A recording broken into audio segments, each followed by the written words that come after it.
Hey, what's going on? This is the Saturday Down South podcast. I am Connor O'Gara. Will, it is good to be back. Another mini break. By the time people are listening to this, 4th of July will be over, but we're still doing some American things today, as well as some Texas, Oklahoma things, with them officially joining the SEC. Thank you to Pitbull for announcing that. We have great show lined up. No interview today, but we're going to start by drafting America's team for 2024. And then we're doing Pitch Me. Will Texas or Oklahoma be better in the SEC? Two things that I feel like can go all over the place, and I'm here for it. So this is officially, we're going to call this, can this still be a holiday edition of the Saturday Down South podcast, despite the fact that this is coming out a day after 4th of July? Listen, man, any day can be a holiday in your mind. We can use the British version of holiday. I'm on holiday right now, dog. Love it. Love it. I think we need to actually adopt that into the American vernacular. It's so much better to say I'm on holiday as opposed to I'm on vacation. Mm-hmm. I think Yeah, no, I'm fully behind it. Yeah, I think once you get a little bit too we went to Britain over the last year, and it was pretty funny because I just kind of kept looking around and I was like, how is this the preeminent empire in the world? Love these people, they're super cool, but some of the stuff they say is so silly. I'm just like, huh. It's how we escaped. Mm-hmm. And did the whole 1776 thing. And that's what this holiday is about, my brother. Now we're back to it. Exactly. Okay, so we're going to draft America's team for 2024. I know I had said that we were originally going to delay the draft because we usually do a discussion about who is America's team for this upcoming season, but then we're like, hey, well, let's just combine them. So that's exactly what we're going to do. This is the first year that we're doing a draft of America's team, but this is the third year in which we've talked about someone having the America's team title. So if you're a new listener or something like that, you need a little bit of a refresher. Here's kind of the justification for this, or how we would describe America's team, which, by the way, was held by Arkansas 2 years ago. And then Utah had it last year, but it was revoked midseason after the Cam Rising injury, all that vagueness. We instead awarded it to Washington, who was fantastic as America's team and getting to the national championship last year. So let's explain how this works. If we were actually doing America's team, I am well aware that this would be service academies going at the top of this draft, because they are America's team each and every year. Even if they do a shift in their offensive approach and they don't want to necessarily run the triple option in its traditional form, they are the real winners. They are America's team each and every year. I am not arguing that. I am, however, saying that it's better for a content-based discussion if we exclude the service academies, because it's just a little bit too obvious. So please do not tell us in the comments, why didn't you draft Army, Navy, or Air Force? They are America's team. They win by default. I get that. They would all we just be have a worthy of true the respecter argument. It'd be like, where's the Coast Guard at? And then we're doing that, you know? Yeah, look, we get it. We're fully aware of that. I have a different definition of America's team for this discussion. It is, in my mind, a team that anybody from anywhere in the country can adopt as their own if their team blows chunks, or they just want to have another team to root for. Transition years happen, whatever. But this team, America's team, isn't nationally polarizing with people who hate them no matter what. I think that's a big part of this, because you'd say oh, why isn't, Notre Dame America's team, or why isn't Michigan America's team? I think that a team cannot have that America's team distinction if they've had some run of national titles that make them too good. But at the same time, I don't think you could be talking about America's team as someone that's 4-8. So Arkansas probably not going to be getting that title back for the second time in 3 years. America likes an underdog, not a doormat. I think America's team, it's hard to just say it's a vibe, but it kind of is in many ways. It's a fun team to watch in a given week because maybe they've got an electric offense, an unbelievable quarterback. Maybe it's an elite defense that's appointment viewing. It could be a variety of things. It doesn't just have to be a team that puts up 50 points a game. It doesn't necessarily have to be the most likable coach in America, but I do believe there's a certain threshold to meet for the head coach of America's team, just in terms of likability.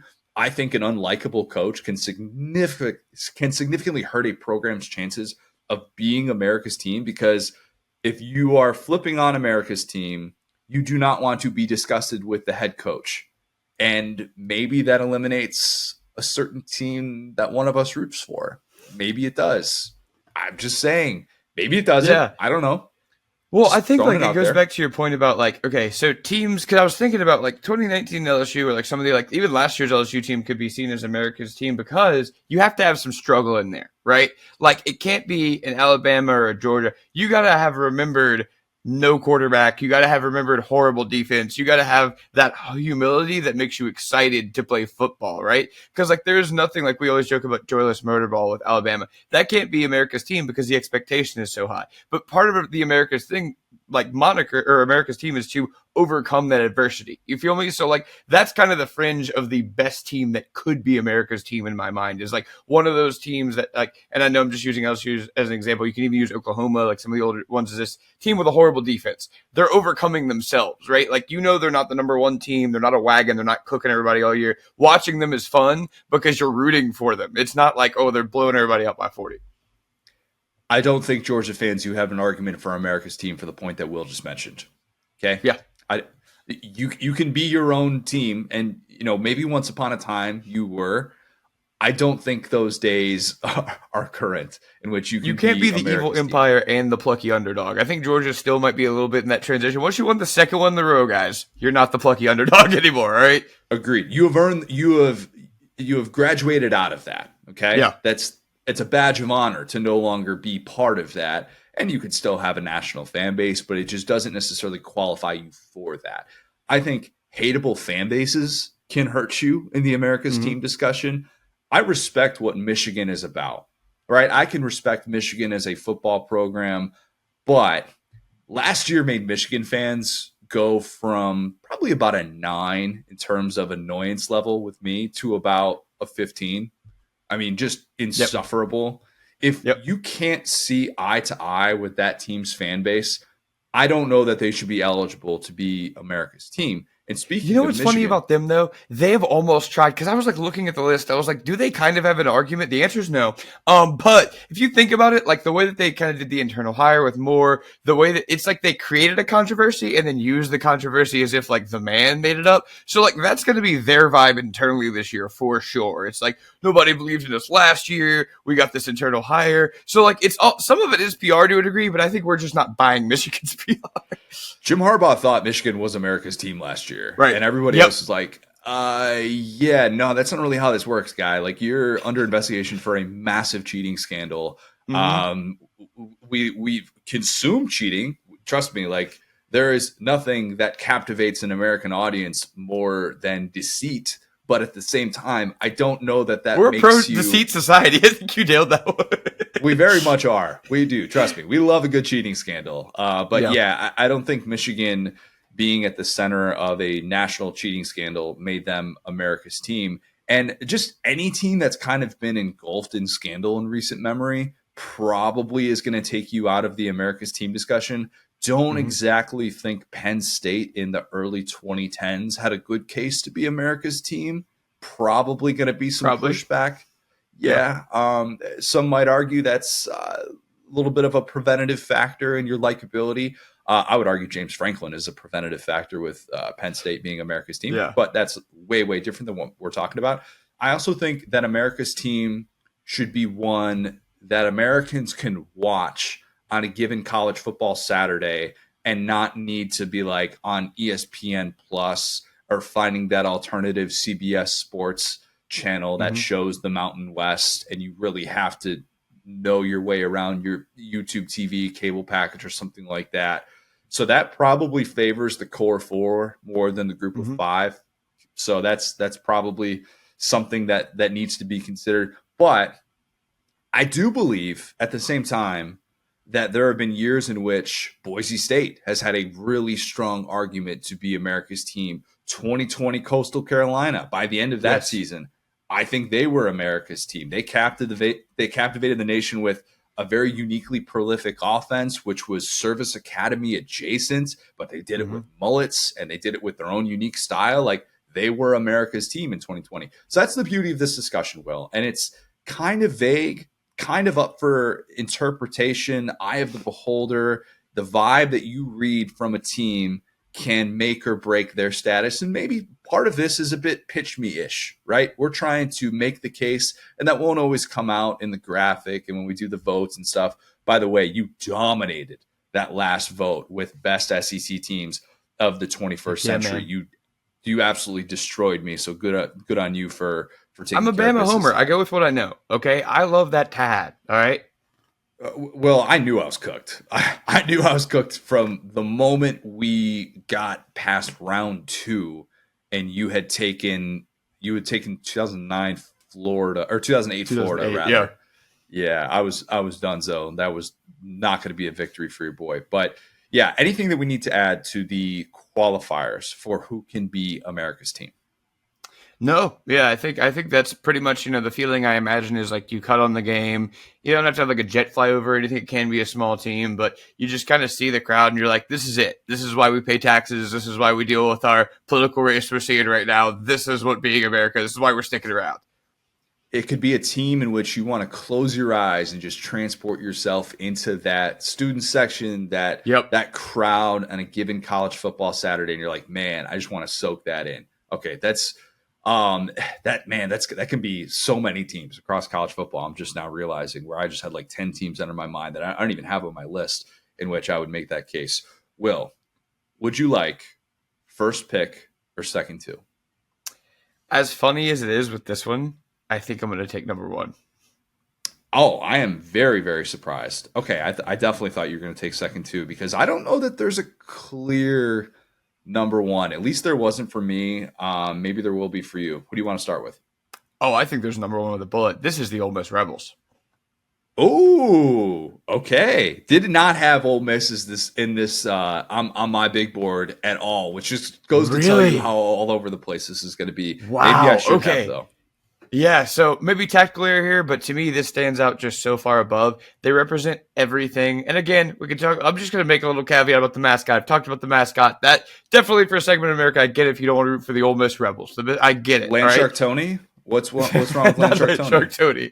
Not Land Shark Tony. But point being, like that's the caveat. But if you think about what game day is, exactly what I just described, they're going to have the jet flyover, right? Ole Miss is like, buying Bitcoin in 2010 or something because they have the facilities, they have the coach, they have the athletes, they have the stadium, they have the tradition, they have all the things in place to be this amazing atmosphere ready to erupt. They're coming off of their best season ever. And like we just talked about, it's 11 wins. So no, they're not this national title contender every single year. They're a bit of an underdog story in terms of the SEC. They had to go outside of their own state's laws to even pay their head coach. This has kind of been, an underdog story throughout when you think about Lane Kiffin being lured away by Auburn and staying put, deciding he was for the boys. If you think about how he runs this like a wholesome version of the Dion show where his kids are running around everywhere with teas and dogs and they're dunking random footballs. It's a great time. So yeah, I think that if you imagine, like if I were to go take a Dutch person and I were to say, hey, I got one Saturday to show you college football, I think the Ole Miss Rebels are exactly what. I'd put him on the sideline next to Lane Kiffin. He'd be throwing clipboards.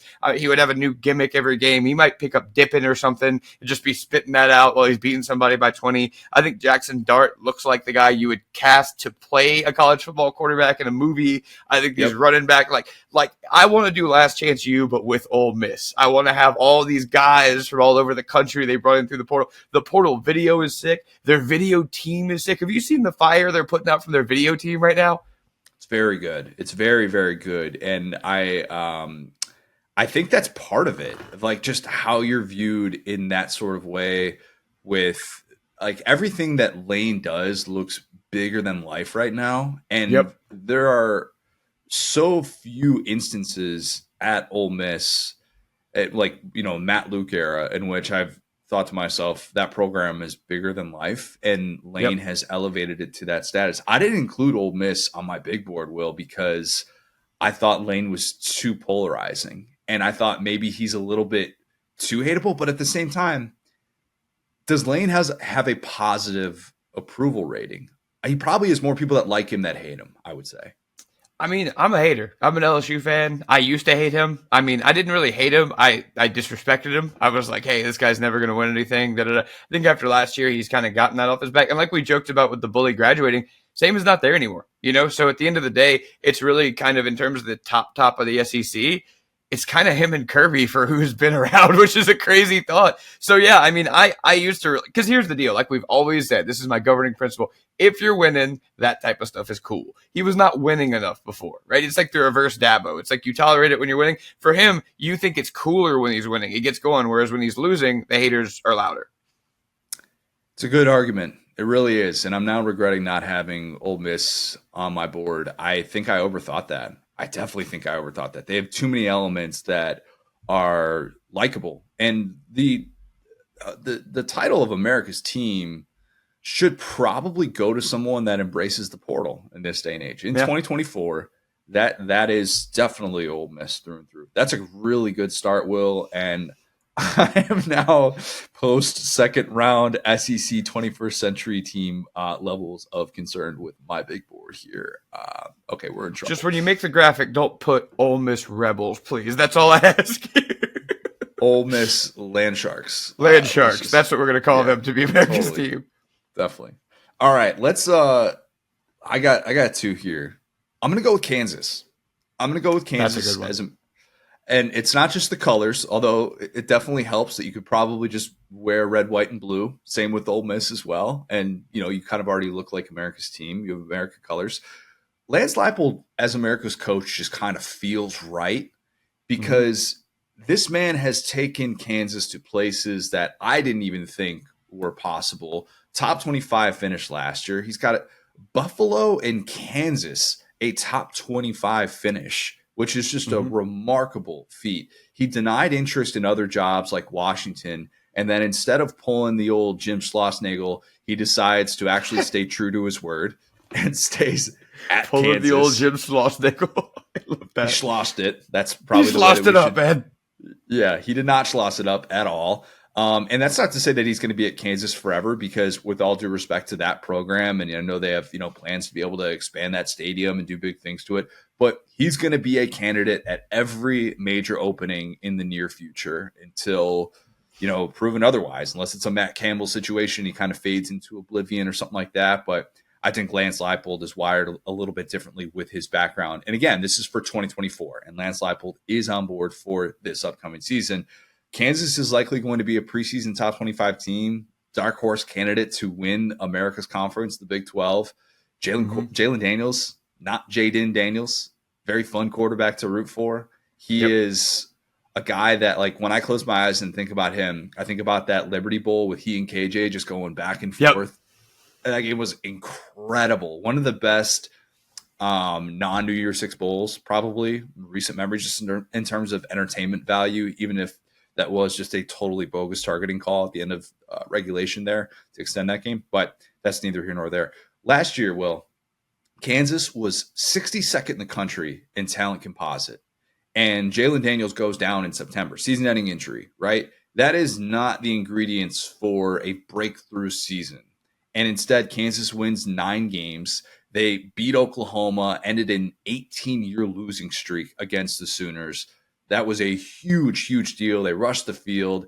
You could just picture Kansas as this likable team that, yes, even though they have the basketball fans, and there's probably a lot of people listening to this saying you have to talk about the basketball fans and the overlap there. Maybe that hurts Kentucky in this argument as well, as people think, oh, it's the Kentucky fan base. They're kind of all the same. But I love Kansas as America's team just because they kind of check every one of those boxes that I would look for.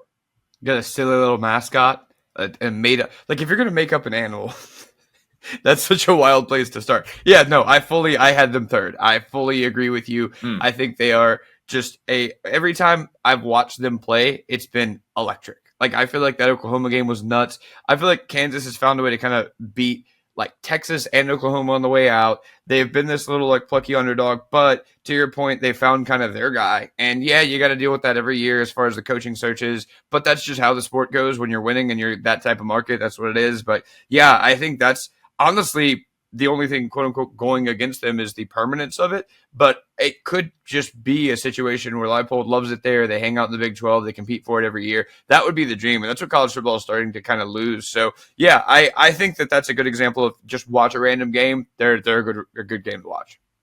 Overcoming adversity, Kansas football through and through. Don't have to make the case for it. Okay. Hello, Les Miles survivors. Yeah, very much so. Embroiled in recent scandal doesn't apply to Kansas football. Not in a traditional sense. There was a whole buyout thing before that, before Les Miles showed up. But the Les Miles stuff was LSU related, so we can move past that. Okay. Do I go with? Man, this is tough. Do I go with the team that I just don't want to leave without? Or do I go with the team that might be a little bit more polarizing for this discussion? All right, I'm going to go with the team that's a little bit more polarizing. I'm calling a little bit of an audible. I'm going to go with Oregon. With Oregon here. And I think there are different iterations of Oregon that might make the person listening to this podcast push back. Any sort of skeptic about Oregon as the third overall pick, my second pick, would probably point to a couple of things. One of which being, dummy, this is a preseason top 10 team. We're talking about trying to root for an underdog of sorts. They recruit exceptionally well under Dan Lanning. They spend on NIL. They spend in the transfer portal. They've got the Nike backing. Nobody looks at Oregon anymore and thinks underdog. They actually haven't spent on coaches the way that one would think, which always surprises people. Dan Lanning got a raise to get to $7 million to not go to Bama. Allegedly didn't get offered that Bama job. That's almost Brent Venables' money. Hold on. Exactly. He's essentially on the Brent Venables contract already, which, look, if you're asking me who would I take, I'm taking Dan Lanning over Brent Venables, with all due respect to Brent Venables. And, you know, the thing about Oregon, perhaps more than any of these schools that we're going to discuss today, it has a national brand in large part because of the uniforms and the Chip Kelly era. But think about this. The biggest pushback probably to Oregon as America's team has been the resistance to the uniforms. It's not traditionalist. If you are someone that loves Alabama and Penn State and Michigan uniforms, you probably don't like Oregon.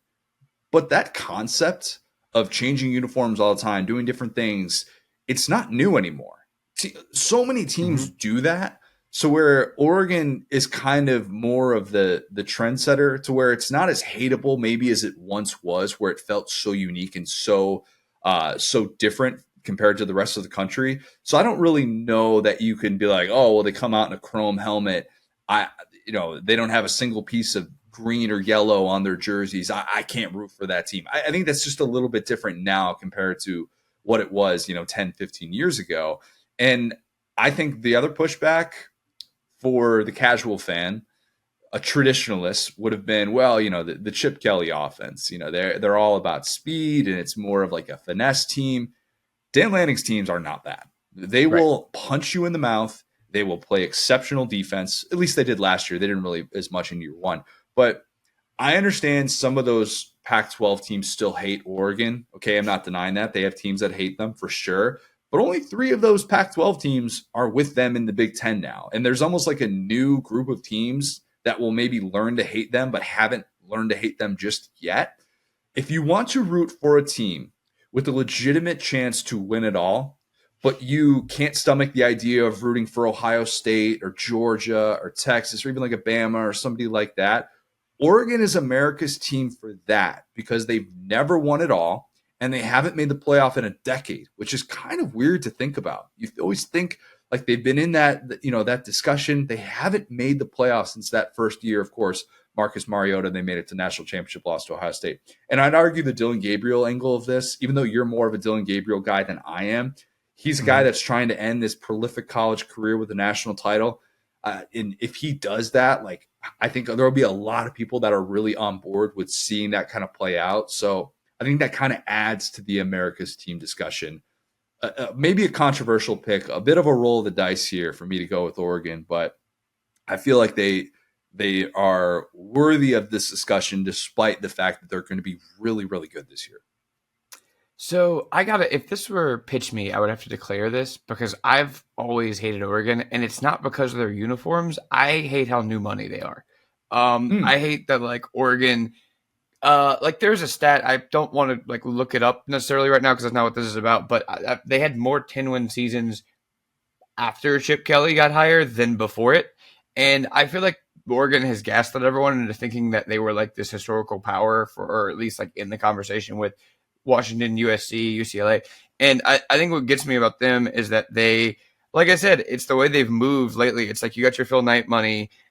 So they have kind of like I said, gaslit us into not thinking they're underdogs. Now there's a lot to like. I liked they turned around Bo Nix last year. I like Dylan Gabriel. He's a little bit more polarizing to your point. I think Dan Lanning's really likable. That's the thing is that I think that Chip Kelly was super duper hateable, and that's why I was like kind of anti them. I respected him at the time, not so much anymore. But I think that like to your point, it's like you almost have to watch Modern Oregon play football to get it because they have actually rebranded themselves, but because their national brand is such that it's always about like the new thing, trendsetter, da da da. They're really not like people don't process that. Oh wow, no, this is actually a very old school team when you watch them play. So on that side of it, I'm open to giving Oregon another chance and being like, this is a Dan Lanning team. This is just a Kirby Smart team junior.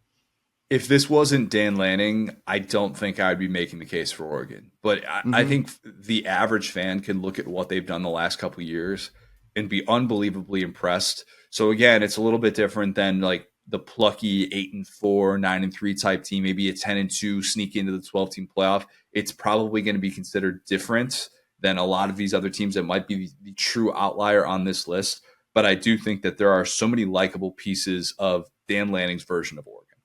Mm-hmm. We got Will. Cool, man. Okay, so I'm gonna get one more kind of good team, and then we're going straight to chaos. Okay. And you've heard me talk about kind of both of these teams. I'm happy that I ended up with both of them. The other was the Mizzou Tigers, man. Oh, I had him. I had him at fourth on my board. That's a good pick. Yep. Yep. So, and I mean, we've talked about them ad nauseum. I know drink isn't everybody's cup of tea. So that's almost started. I'm going to declare the stuff people don't like, right? So I know, they've had some rivalries like within the SEC. Every SEC team is pretty hard to be like, another fan base's favorite because you're directly competing Yep. with them. But I truly think that both Ole Miss and Mizzou succeeding are kind of independent of everyone else. Like, they're really not. Like if you're Georgia or if you're an LSU, if you can't beat these teams getting portal guys, you need to reevaluate yourself, right? And that's the thing that's been so cool about how Drink has built this team is he's built it the right way. We've talked about it, getting guys like Schrader, getting guys like Burden, Brady Cook, who could forget that the Van Wilder of our time has been in college forever. And so I think that like their kind of leadership, the way that they have had, losing the Army, again, they're all-time troop respecters, like having the place where Drink was this guy that was definitely from the outside looking into the SEC. He was not part of the cool club. He beat Dan Mullen, but again, welcome to it. And then suddenly last year, they have these just amazing wins. They have this win against Tennessee. They have this win against Ohio State. It just keeps going. And you look up and down this roster, and it's not these, 5-star guys. They have a couple for sure. They've picked it up with the portal and that boy Weiss and recruiting and the way they've done their team building as well as their coordinators. I mean, having Blake Baker turn around their defense, having more like turn around their offense. I think that it's been a real like adapt or die thing. And the thing about Drink, like if you were to criticize him, it would be the fact or like the concept of like he's kind of like unaware, right? Well, in reality, how he's built this team is the exact opposite of that, right? It's the fact that he's looked himself in the mirror and said, hey, maybe you're not Mr. Do It All. Maybe you're not a dude who can recruit and coach and be a coordinator. Maybe you need to step back and do more recruiting. Maybe you need to step back and be in charge of kind of the big picture stuff. And that's personal growth. And we love to see that here. So I think that we kind of love to have a equal and diverse SEC as far as it doesn't need to be one team at the top that we've seen. And I think that Mizzou is a really good example of that because, again, a lot of the rivals, like Kansas is not an SEC team. Like if you're a Mizzou fan and you were banging like, we don't like Kansas, well, that's kind of like your own thing. We don't really care about that, to be honest with you. So there's not really like maybe Florida doesn't like them, but that's your own fault. You shouldn't have lost to them. Like that's the main thing. So this year the game was right there. So yeah, point being, I think they're not hateable almost at all. They're kind of quirky and fun. And the things that are lovable are a lot to love. I agree, and I was hoping to be able to get them with like my third pick, but Hmm. I think that you hit on a lot of the key points there. You might think that Drink doesn't necessarily meet that threshold of likability. I would ask why. Do you think he has false confidence? Because some of that is kind of the American way, is it not? I mean, Hmm. a little bit of that bravado, he certainly has that, and has that a lot more, as we talked about with his 2 seconds of cringe. But you're right. America's team should have an element to it that makes you want to tune in. And there's no question that that offense with Luther Burden, with Brady Cook coming back for his 18th year, like that, there is just a lot to like with what you can see from Mizzou in a given Saturday. And it's the fact that they haven't necessarily dominated. And who knows, maybe if they had been the team that got to a national championship in 2007 and somehow won it or something like that, if they hadn't blown it, then we'd be talking about them in a different way. Maybe that would have impacted them differently getting into the SEC. But, I think you could make the case that this team should be very likable and very fun to watch with the fact that Kirby Moore is their brother of former America's quarterback Kellen Moore as well Come with on Boise now. State. So we got Hmm. some America's team ties there. This is a really good pick, and your draft is fantastic so far. I hate you. They're going to be goofy after this. I promise. I had to get the Okay. good teams first because people know about them. All right, let's get weird then. I'm Hmm. going with Arizona. I Love couldn't it. leave this draft. Couldn't leave this draft without Arizona. Different shade Hmm. of red, white, and blue, some would say. Um, you got to stick in America's Conference for me, and I'm glad that I at least have 2 teams from America's Conference so far. There's more to come. America's quarterback is Noah Fafita. It just is. Hmm. There's no need to add to that discussion for me. You know about that. America's duo is Fafita and T Mac. Shout out Island Time. You know that this team is one that I love watching on a given ball Saturday. The fact that they have this underdog angle now going to the Big 12 and understanding that it wasn't necessarily leaving in the same way that Oklahoma and Texas left the Big 12 for the SEC. They kind of were more of the proactive, but not necessarily the instigators with the Right. realignment discussion. Because remember, Washington and Oregon left the Pac 12, and then it set off the chain of events where Arizona and Arizona State were right after that going to the Big 12. So I don't really know that they have that, like, oh, you're the reason college football is such a mess and why we can't figure out what realignment is. I don't know that they get dragged for that discussion. But I love Arizona as America's team.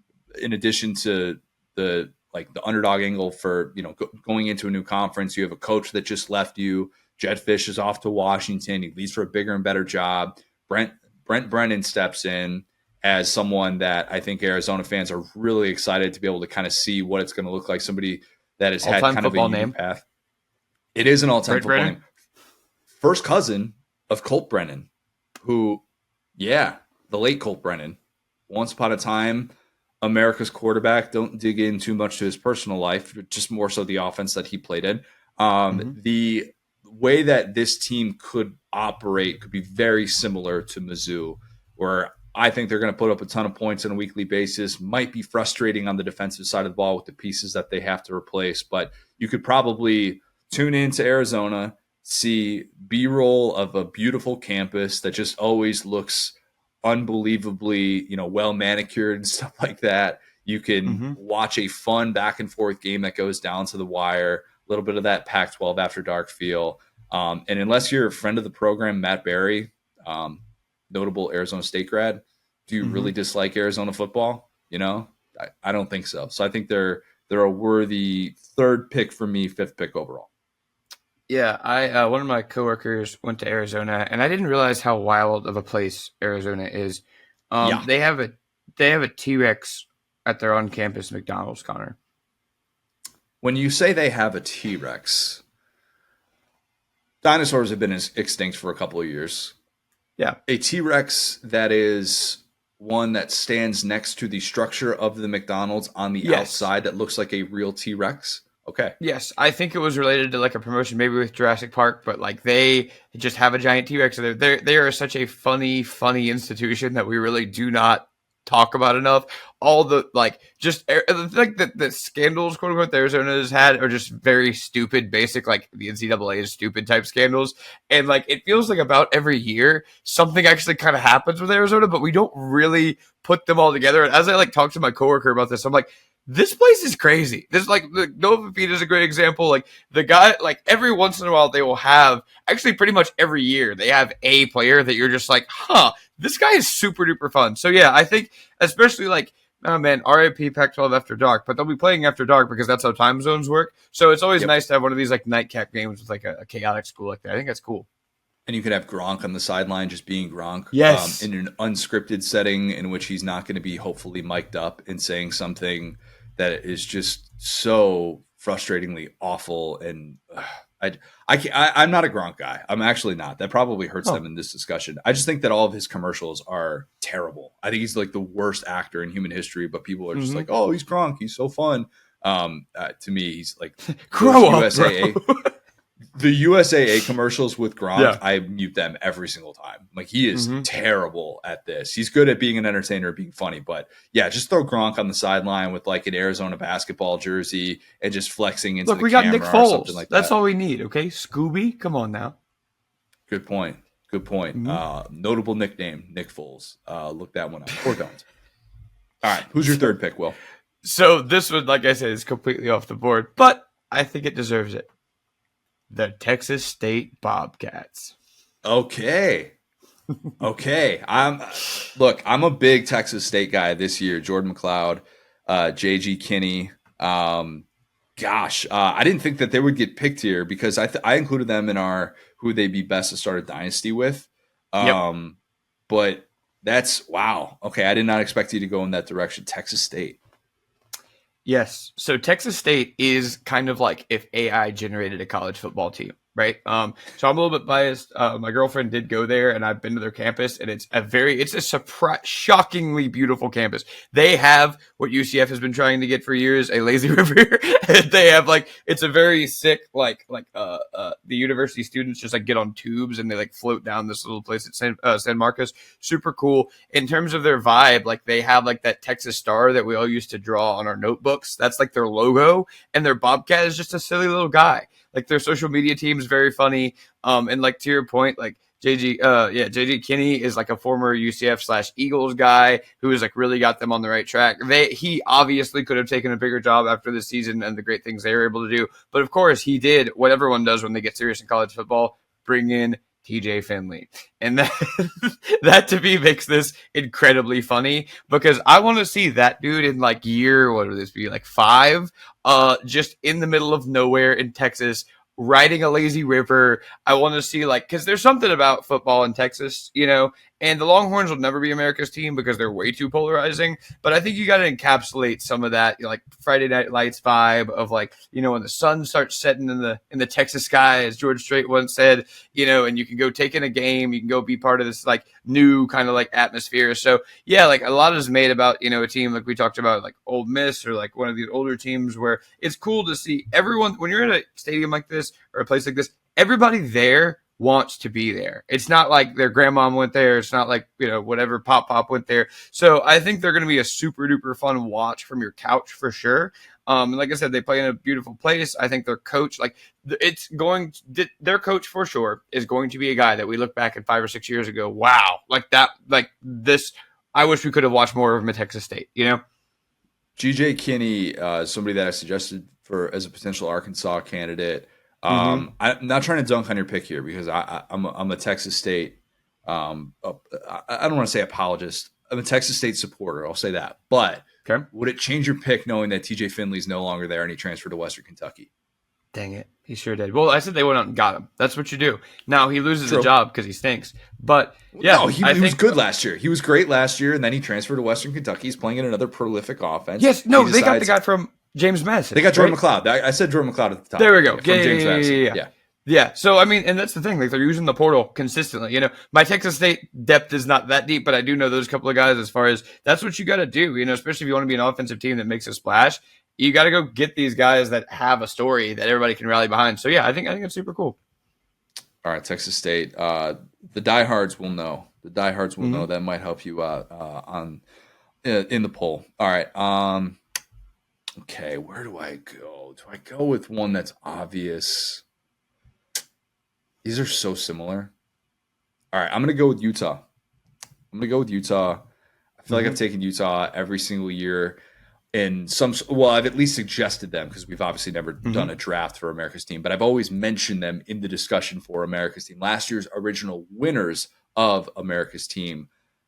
Look, as long as Kyle Whittingham is there, they're going to be a candidate. And I realized the other Yeah. day they named their coach in waiting, DC Morgan Scally.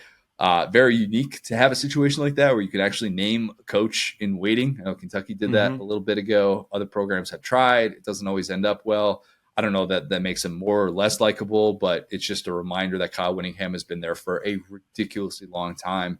A healthy Cam Rising has the ability, again, it just has the ability. I'm not saying that he's going to outright win this title, but Cam Rising can be America's quarterback.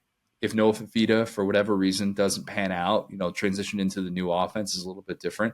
But I do think that Cam Rising being healthy for a full season is something that anybody can get on board with. Didn't really like the shadiness last year with the fully reconstructed knee. Talked about that before. We were led to believe that he could possibly play against Florida. He ends up redshirting and missing the Hmm. entire season. Just never playing. That's actually I started to bring this up the other day. That's actually a great amount of gamesmanship that we were really up in the air about. Like, well, if Rising plays, if he doesn't play, that changes my pick. Like, hold on. And then it was like he just never played.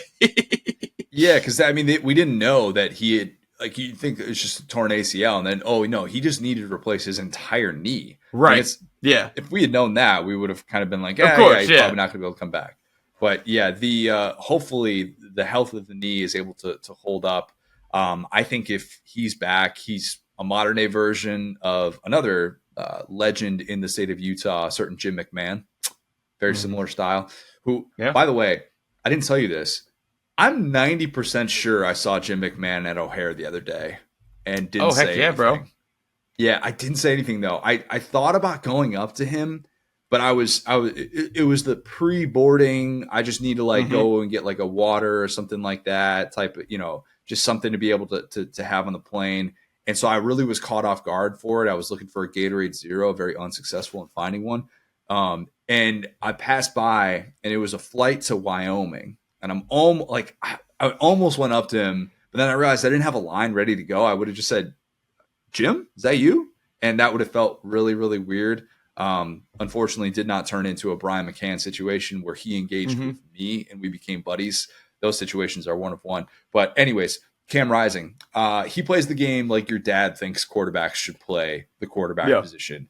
Just tough as nails. If you hate the Caleb Williams style of the Gen Z quarterback, Cam Rising is your guy. Okay. And the fact that those two guys kind of butted heads very Hmm. notably after that Pac-12 Hmm. championship a couple years ago, that kind of speaks to that.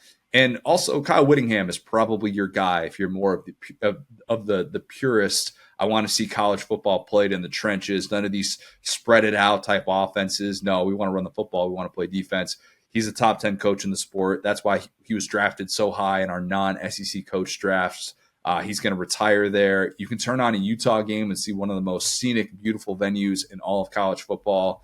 And like our guy, Derek Peterson said, probably the only knock against them is how confident their fans are that they're just going to Yeah. step into the Big 12 and run things. So that's why I didn't take them even earlier. But chances are, like, I don't know about you, I'm not seeing a bunch of Utah fans in my local grocery store. Publix, not exactly crawling with Utah fans. I'm probably not interacting with them as much. So yeah, they are favorites to win America's conference. I think they can regain their title of America's team. Gosh, I have one that like I'm thinking. First off. Yes, I fully agree with you there. Like Utah, I think it goes to kind of the point earlier of like we're SEC fans. Whatever Utah fans have going on, they're not talking to us. Like just to be honest with you, it's like there's some element of like, oh, you got to relate to other people. Not really. So yeah, I haven't really had any bad experience with their fans. I think that their brand is super cool. I remember watching them beat Alabama. I have only positive thoughts around the Utah Utes. I think we both were like we were like trying to like size each other up and like this pick was right there. This is a really good one. This probably puts you ahead. So like yeah, I think they're super fun to root for. Again, they have a consistent brand despite all the conference realignment, and yeah, it seems like they just kind of another team just kind of does things the right way. Like they just kind of build internally and they don't like get frustrated. Yeah, they are. You know what? No, I'm not going to say this because I don't want to tip a pick. They could be selected here with one of our last few picks. I won't tip a pick. Who is your fourth pick? So you have two picks left to make. Oh man, you're gonna tear me up for this one, but I actually so this is off the board for sure, but I actually love this team, right? This is our Burt Bielema's Illinois Fighting Illini. Oh, okay, okay. Do tell. Yes. So let me tell you why. This team has been an absolute just like enigma since he took over, right? When you talk about like that weird like 10 overtime game they had against Penn State, we talk about having, Tommy DeVito, and I don't know, I just realized this reading this, hand up. They had the number one scoring defense in America in 2022. Yeah, their list of offenses that they faced weren't particularly good. They did Right. come like really, really close to winning up in Ann Arbor that season. But 2022, I saw them play their last game of the year because I was at that bowl game against Mississippi State, Yep. their Relique West Bowl, first game without Leach. And that game without Chase Brown for Illinois was it was excruciating to watch. Yep. And the offense there was so unbelievably bad. And Mississippi State like didn't score a touchdown, I think, until like 2 minutes left in the fourth quarter or something like that. And it was just a true grind. It felt like a Big Ten game that Mississippi State won.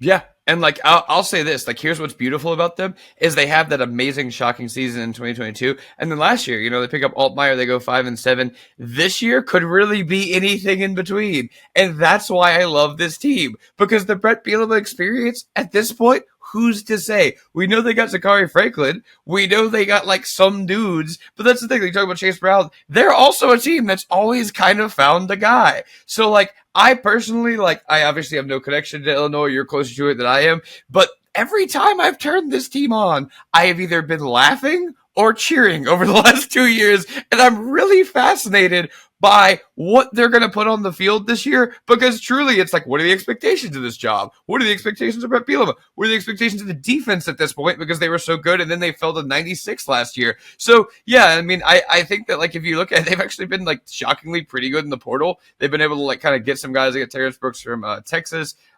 Yeah, so I'm just fascinated to see what this team is. It's definitely, I could have gotten them later. It's a wait and see, but I wanted to kind of run you through why I will be tuning into Illinois this year. Brett Bielema coaching America's team makes perfect sense. Very much so. Extremely relatable dude. I don't know how many dudes his size are just rocking that much orange on a weekly basis, but So funny, man. it is a great sight. It is. And even seeing Brett like at that post-game press conference a couple of years ago, it was just like, oh man, I miss this guy in the SEC. I really do. Yeah. Illinois is one of the most forgotten about teams in all of college football. All of college football. And that's probably because, as we mentioned with J.D. Pickell when he came on with the Juice Williams reference, their best season was that 2007 season, and then where they beat Ohio State, and then they lose in the Rose Bowl to USC. But I am someone who is 34 years old. I am the son of an Illinois graduate. My brother was supposed to go to Illinois, and like summer before he was about to start college, he ends up getting a scholarship offer to play baseball at Valparaiso. So he's like, I'm going to do that instead. That's a sure thing. So I have consumed Illinois football from a distance, but also with people that have like a rooting interest. And it's so unnoteworthy. It's almost more likable because of that.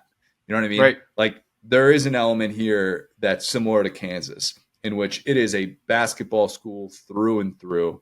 And when they are bad, it feels so bad. It feels so unbelievably bad, lowest of low, core four type program.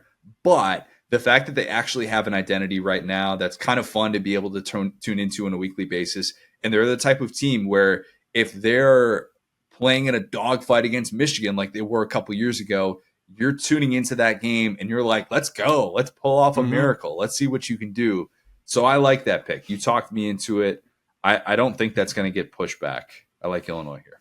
It's the all-time sickos team. I feel like I had to have like one sickos team that was like, hey, I got the big brands, I got all that. Now here's a team I'm going to be dialed into that I won't be able to talk to anyone about because, to your point, not people, but more people should be watching them. Because it truly is a box of chocolates. Like I said, I've seen Brett Bielema in specifically a Fighting Illini uniform go through every range of emotion over the last 2 years. And like I said, I feel like, yeah, there have been Michigan game, Penn State game, like they've kind of been right there in some of these games.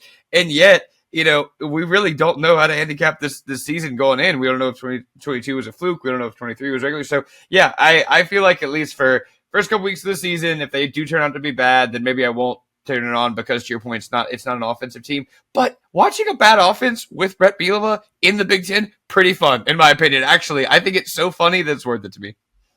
A 14-7 game. We have fewer and fewer of these gems, and Illinois truly embraces that. Okay, let me end my draft with another team that embraces that. Maybe the team that embraces that more than anybody in human history will. I'm ending my draft with Iowa. Perfect. Americans love farmers. Americans love the wave. Americans love elite defense. Americans hate Brian Ferentz, and now he's gone, so that's good. Do I need to say any more? Because Iowa has been at the forefront of the America's team discussion for the last 15 years. Iowa has been a candidate for this since Ricky Stanzi stepped off that Orange Bowl podium. Because if you know what I'm talking about, it's a YouTube clip. You can go watch it. It's about 35 seconds. But when Ricky Stanzi is asked one of the most awkward questions in human history for that setting, he made himself probably a lot of money with just the state of Iowa in general, but he made Iowa a yearly candidate to be America's team. So if you know what I'm talking about, Chris Myers, after Iowa wins the Rose Bowl, beats Georgia Tech, he asked the question to Iowa's starting quarterback. That's what Ricky Stanzi was. He says, I know you're from Middle America. Do you feel like sometimes you're representing more than just a school or a conference, but maybe an entire group of American citizens out there? Which Ricky Stanzi, to his credit, said, quote, well, of course. I mean, there's nothing better than being American. So this is the greatest feeling. If you don't love it, leave it. USA #1. Look, we probably interpret that differently. We interpret that differently in 2009 than 2024. Just probably. But the fact that that is just always part of Iowa's identity, even when they insist on producing the single most maddening offense that one can imagine at the core four level, that is still, in my opinion, like what I close my eyes and I think of Iowa football. And again, I've mentioned this before, but the fact that I have two buddies, two of my best friends are, went to Iowa and root for Iowa still. I still feel like I am very much like, locked into kind of what they're doing on a weekly basis. And I do think that they'll be better on the offensive side of the ball. So they're not going to make you totally pull out your hair and say, why would you make me root for this team? I think that Iowa with Tim Lester, who did decent things at Western Michigan, as we mentioned with the playoff prediction pod, I do think this offense will be better. The only way to go is up. Even if Iowa doesn't punt at an all-world level this year in a post-Tory Taylor universe, I still think Iowa can be America's team. Yeah, this is one I definitely left out there, and I think it's destiny for you to choose them. I think last year they pretty much, I actually think last year probably they finished out as America's team. When you really start, I think that it was fun to watch, but then as the weeks kind of went on and the days went on, it was like, oh my God, can they keep doing this? And then we were all just locked in. And that's the beautiful thing to your point is they really can't get worse at offense. So they're going to be, I think, fundamentally a better, it's the inverse LSU. It's well, if you're ranked 100, you're completely in a better place than you were last year. Even if your defense isn't, however you measure it, top 5, top 10, again, the offense is not as great they played, but they won the games they needed to win. And I think that's super duper cool. And I think that they punched above their weight class pretty much our entire lives. And they've gotten a couple of the better recruits lately, but I wouldn't call it a trend necessarily. So yeah, I think Iowa is right there. They're definitely an S tier team that I and we probably let slide a little bit. Yeah, I think with them in Utah, you're definitely picking it up here. Tight end university. Yep, that is Iowa. I think the the offense being one that is very blue collar, not getting those elite recruits. The Caden Proctor saga makes him more blue collar than ever. Yep. Losing that battle and the way that everything played out, I do think that Iowa is a team that, even if they aren't necessarily quite as sickos committee as they were last year, can still be very much in the running for a team that anybody can turn on a weekly basis. And if that's your brand of football, you're like, sign me up. Let's go win a game 14-10 in 30-degree weather, in Lincoln or something like that. Okay, yeah. Will. Round us All out. right, so this one might win you the draft, but I just have to include them. The UCF Knights. Really? Okay. Did not I think you would go there. I understand their fans are annoying. I am best friends with one of them. He's one of the most annoying people I've ever met. I get it. What people don't understand about this team, and this is my very simple pitch to all of you. We are in year 4, and this fan base still has an opportunity to be educated about Gus Malzahn. And it's the funniest, most rewarding thing you'll ever see in your life. These fans will get on Twitter legitimately confused at Gus Malzahn being Gus Malzahn because their education of college football started like 10, 15 years ago. And I'm sitting here going, guys, yes, of course, you beat your biggest rival. You shellac them in the middle of the year. You look like a top 5 team for a day. You shut down Ollie Gordon. You did all this stuff. They played Oklahoma really well down to the wire. Yes, forget that. They almost beat Oklahoma. Yes, but then you have the Baylor game. Then you have the Baylor game. And so I think everyone, like, we have the Scott Frost UCF, Josh Heupel UCF in our minds. What we need to understand is that UCF fans have signed up for a horror like picture show that they don't fully understand yet. And that makes this team incredibly fun because you know what's going to happen better than everyone in the stadium is the best way I could describe it to you. This is a team that, like I said, on a given week, imagine Gus Malzahn at Auburn. Okay, now imagine the team that he chokes against is Navy, which is a real thing that's happened numerous times. Imagine instead of, okay, he's going to go beat Alabama, he's going to derail Ollie Gordon's Heisman campaign. They're now playing in America's Conference, the Big 12. Oh, he's going to save Dave Aranda's job at Baylor. Every week is an experience at UCF. You can get there.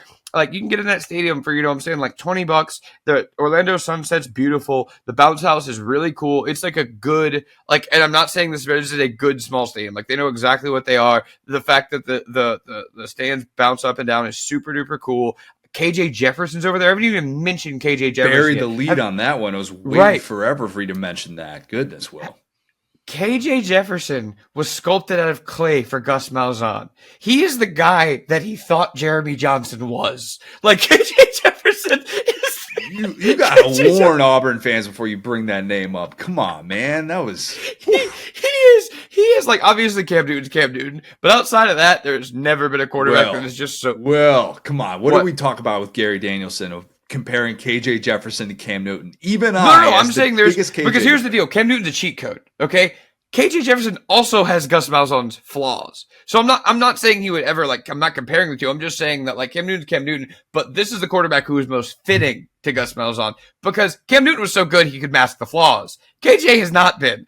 You're going to get some games out of KJ that he looks like a Heisman candidate probably. You're also going to get some games just like you did, just like you have over the last couple of years where it's just this team probably can't throw the ball. I don't understand what's happening today. Oh, they're going to run for 300 yards. That's the crazy thing is that this team evolves like an amoeba, and then they just save over their game the next week. Some weeks they're throwing for 300 yards. Some weeks they can't throw a forward pass. And that was last year too. So I don't know. I'm fast. They also got a Jai Hall coming in. The fact that Gus Malzahn has found a way to, dude, their DC is Ted Roof. Just brought him in. The fact that he has built this Gus Malzahn light team, and again, the thing was always, oh, well, he's going to adapt. No, he isn't. I'm here to tell you right now, Gus Malzahn will never adapt. He's going to hire Ted Roof again. He's going to bring in former quarterbacks that are your OC and not give them really any power. The fact that you can just, even as Auburn fans, go watch Auburn from 2000, 15 or 16 just loose in the wild in the Big 12 is my favorite thing in the world because, like I said, just it's America's conference and they could very well win it, Connor. That's the other part of it is that the defense that he has built, the recruiting he has done, nobody talks about their defense. It's awesome. The way that they have kind of built like these guys and they lost their DC to Arkansas, like he has built this pipeline on defense, but everyone's fascinated with the Gus offense. So yeah, I think that's the cool draw about UCF. Again, I know their fans are not great on Twitter, but their team is awesome. The vibes in the stadium are great. Orlando's a really cool city. I think that watching this team is going to be, I know I've gone for entertainment after I got my safe ones, but like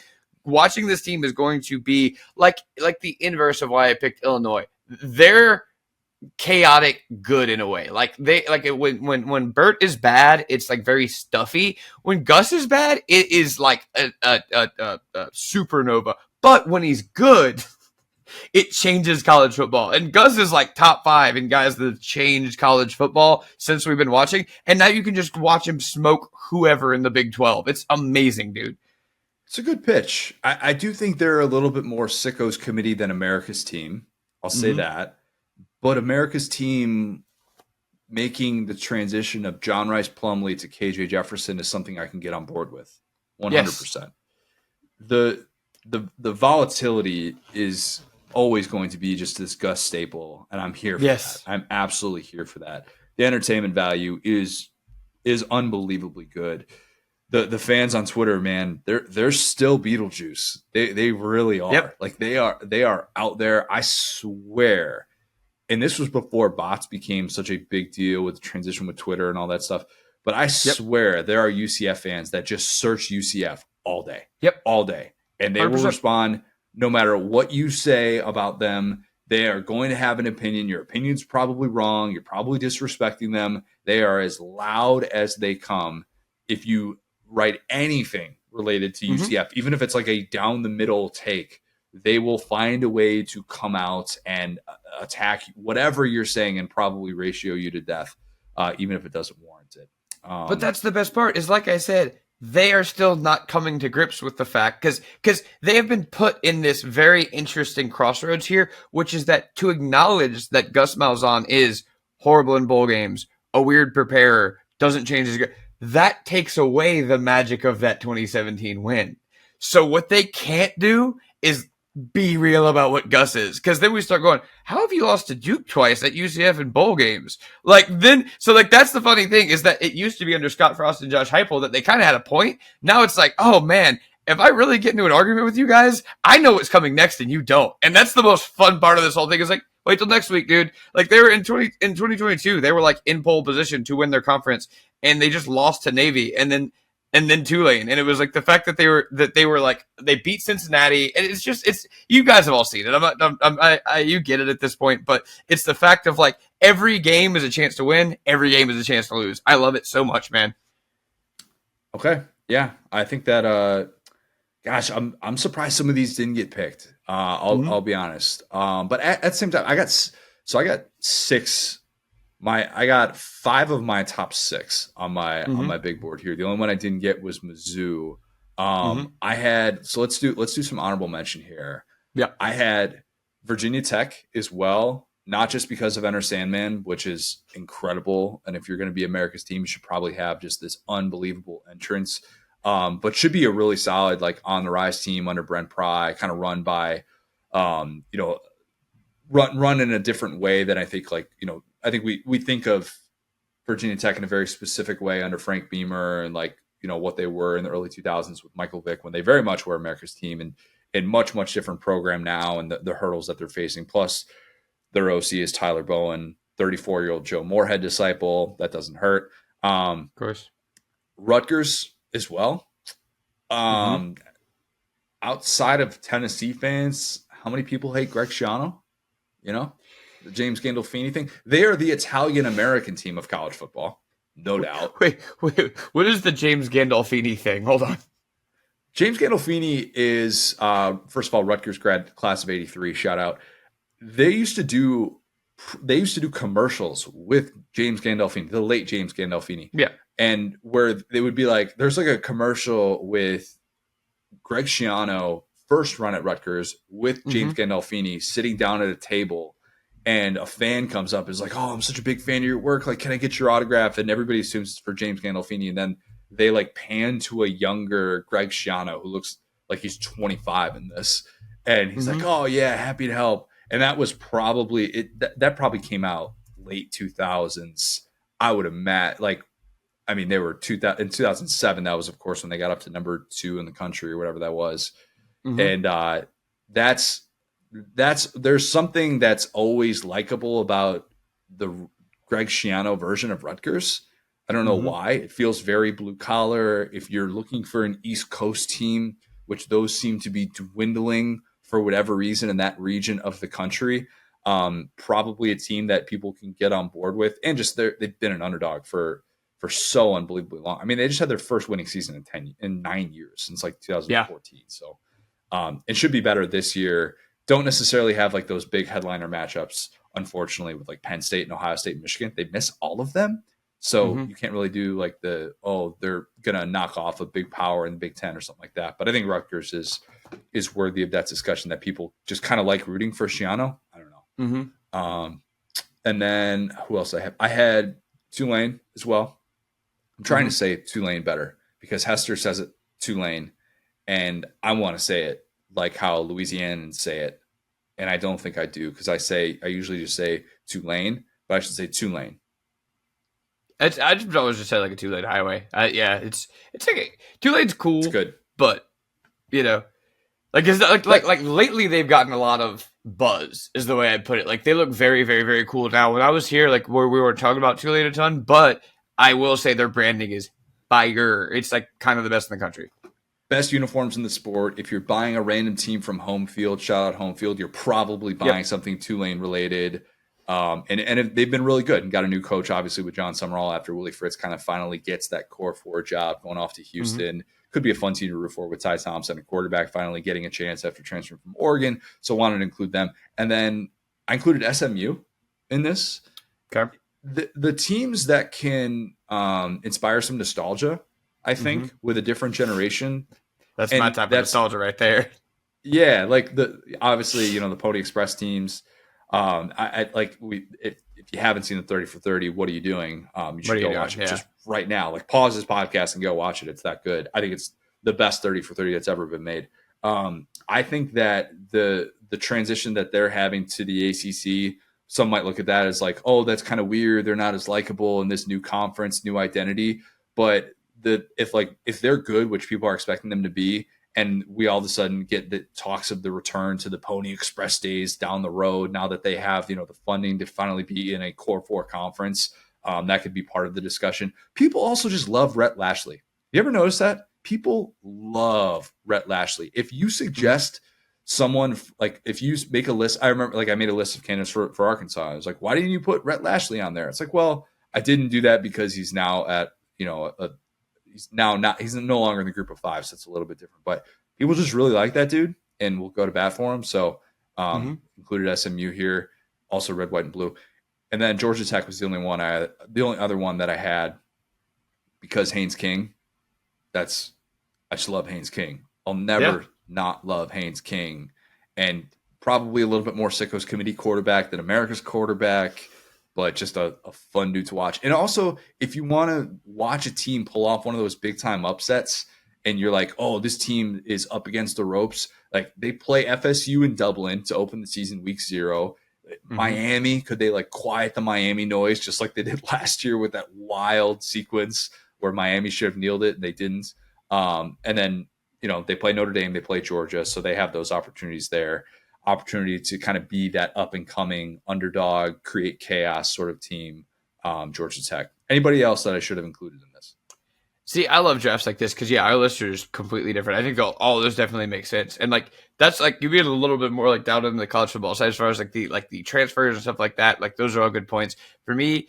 I think Duke is a pretty interesting one. Manny Diaz, Luke Murphy, I think is going to be a very cool. The thing is, like Manny Diaz, I've always said is like a victim of Miami. Like I think that I'd never hated him. I never had a reason to hate him. He was a great recruiter. He's a cool guy.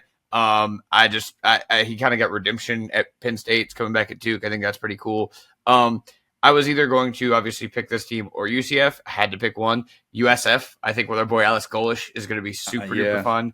The reason I went UCF is they're going to be a little bit harder to watch. To your point, like I already had Texas State. I had want two like off the board ones, but I think that we already saw their coming out party against very good offensive coordinator Tommy Rees last year. So I think that it was they're already kind of here, but I do that's really a saving situation. Whatever their AD is doing there with basketball, football, even their baseball team has been pretty solid. It's really underrated, like how their renaissance has happened. And then finally, Wisconsin, man. We haven't even brought up Wisconsin. I thought about that. Yeah. We haven't even brought up Wisconsin. After having Tanner Mordecai like shred my team last year, that was a wild offense to watch, especially against that defense. But yeah, I think that we're kind of still in that wait and see mode, right? They weren't great last year.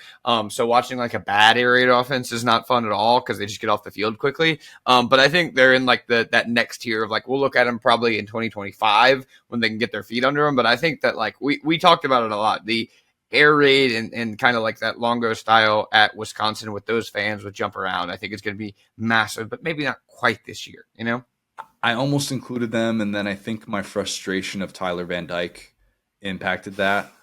Yeah. It really did. Everybody's just wanted him to be good for so long, and I still am like, if you're including him on these lists of like best quarterbacks in the country, top 15 quarterbacks or something, I'm like, what are we doing, man? Let's actually see it play out for an entire season here. But Wisconsin's a great choice for this. Going to Camp Randall, I always talk about it. It's one of my favorite venues in all of college football. Jump around is one of the coolest traditions that there is in all of college sports. It is fantastic. Don't get up there in late November. Get up there when it's like early October. You get that fall chill. The tailgating scene is second to none. So incredibly unique.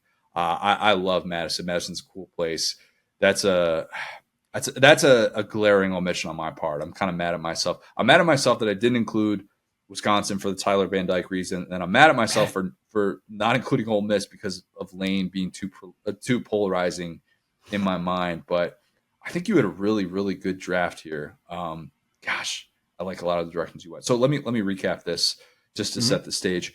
You had Ole Miss, Mizzou, Texas State, Illinois, and UCF. Mm-hmm. I had Kansas, Oregon, Arizona, Utah, and Iowa.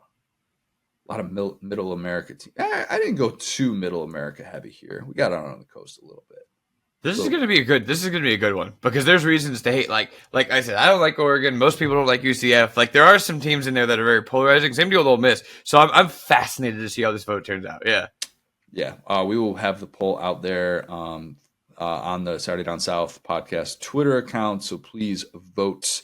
Let us know of any teams that we forgot. All right, let's take a quick break before Pitch Me, and let me tell you about our YouTube channel. If you are subscribed to this podcast, wherever you get your podcasts, you should probably also be subscribed to the Saturday Down South YouTube channel, where you can watch all of these episodes, every single one of these episodes, all of our interviews, all of our Pitch Me segments, whatever. You can watch everything that we do on the Saturday Down South YouTube. You can go and see all the different videos that we've done throughout the off season. If you're one of those people that like, I kind of just like to pick this up in bits and pieces, I'm more of an in-season listener. That's perfectly fine. Scroll through our YouTube channel, check out the thumbnails, find something that interests you, and I guarantee you will probably be able to have a faster workday as a result of it. Lots and lots of great things that we've been able to discuss throughout this offseason. We have talked about so many different SEC storylines and have lots of great content with unique people in college football. So if you have not already, you should just click that subscribe button, Saturday Down South on YouTube. Go do it right now. Pitch Me with Texas and Oklahoma coming to the SEC this week. Thought it would be a good time to ask the question that many are asking. Will Texas or Oklahoma be better in the SEC? And look, a ton of ways you can go with this. It's why it's kind of good for Pitch Me. It's obviously not something that has a very distinct answer as we sit here and talk about it, entering their first full school years in the conference. And I left it open-ended because even though this is a football show, I'm interested in kind of all the different arguments for it. And if somebody wants to make an argument related to non-football sports, I will certainly hear it out. But I mean, it could be anything. It could be fan culture. It could be future success. It could be what have you done for me lately? Whatever the best pitch is, I think there are a variety of ways in which you can make it. Will, when you see this discussion come up of who do you think is going to be better in the SEC, for me, it's hard not to go just look at what 2024 can hold. But Yeah. do you have a lean with what you think the answer is long term? I think that we're just at two different points in two different guys' coaching careers, right? Because Sark, I mean that's the thing is that we're not looking at all the other Sark stuff right before this stop. It's the fact that he's kind of a veteran and that we've seen what's right in front of us. Now, who's to say that Brent Venables can't be that guy? I think is the thing, right? And we talked about that a little bit when we talked about his extension. I think posed for immediate success is going to be Texas for sure, just based on last year. But again, who won that game last year? So I think it's a really fair question. And basically, if you're a Texas fan, you're hoping that last year was not the peak of Sark's career, which to this point it's been. And if you're an Oklahoma fan, you're thinking, well, this certainly isn't the floor of Brent Venables' career, because he's gotten better every year. So yeah, I think we're at a really interesting crossroads right now. We are. And I think it's okay to judge them with a different set of expectations for this year, just in terms of football, because of what Texas did last year and because of what Oklahoma is still trying to be able to get back to. And look, I think that while Oklahoma definitely has bragging rights over Texas, because when you win that game, that matters for 364 days. It truly does. But at the same time, Oklahoma's coming off of 3 consecutive seasons in which it didn't go to a New Year's Six Bowl. And we're asking these questions about, all right, well, how is this, and this going to translate? What's it going to look like for a team that's got a regular season over under 7.5 wins as opposed to Texas? That is very much in the preseason national title discussion. These things can change. Maybe they will change, but it's interesting hearing the arguments from fans about which are more suited for it. Because if we had done this, Will, after 2020, 2021, maybe even this time last year, I think Oklahoma kind of takes it in a bit of a landslide. And it's a little bit more of a fair fight now after what Texas just did by getting to the college football playoff, at least in that final year of the Big 12. Yeah, I mean, it's the whole bit about Texas being back, but they might actually be. That's the funny part, is that I've never believed it until kind of like now is the first time I've been open to considering. And of course, this is the time that matters the most of the last 20 years outside of like the Mac Brown years, because it's like, yeah, if you're Charlie Strong right now, you would be in big trouble. Like you would really be like it would be an embarrassment to the state of Texas. Whereas right now, it feels like NIL has changed them. I think that's a pretty fair thing. They're the ones who have benefited probably the most in terms of, okay, and we'll get into that. I'm not going to tip the hand too much, but yeah, it's very interesting for sure. Lamborghinis per capita, it's definitely changed them. There you go. Yep. Yeah. Let's start with this one from Paul Rake. This is from Saturday Down South Instagram, by the way. You should go follow that right now. Paul Rake says, sure, Texas could easily turn into a dumpster fire, but do have some things going for them. 1, Sark is a top 3 coach in the league from the outset. 2, Texas has outstanding recruiting base in the Dallas-Fort Worth and Houston metro areas. 3, the quality of Texas high school football is as good as any state in the country. I feel like 2 and 3 are one of the same. That's okay. 4, Texas has one of the largest alumni bases in the country. 5, Texas should have superior access to resources than any other SEC program because Austin has multiple varieties of super rich people, tech moguls, big shot real estate developers, traditional oil barons. I would include the comedy scene as well. A lot of people in that area. I don't know that they went to Texas, but that's certainly an area in which Texas has a lot of money coming in and out. Look, I think these are really good points.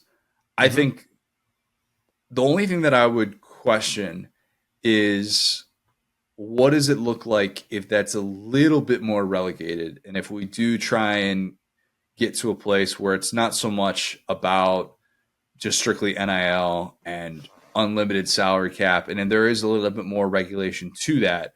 Does that neutralize a lot of the things that Texas has working in its favor? Some of those things it definitely does, but what's not changing, the Texas recruiting is still such a high floor raiser it should be that's why the decade that Texas had was so dumbfounding.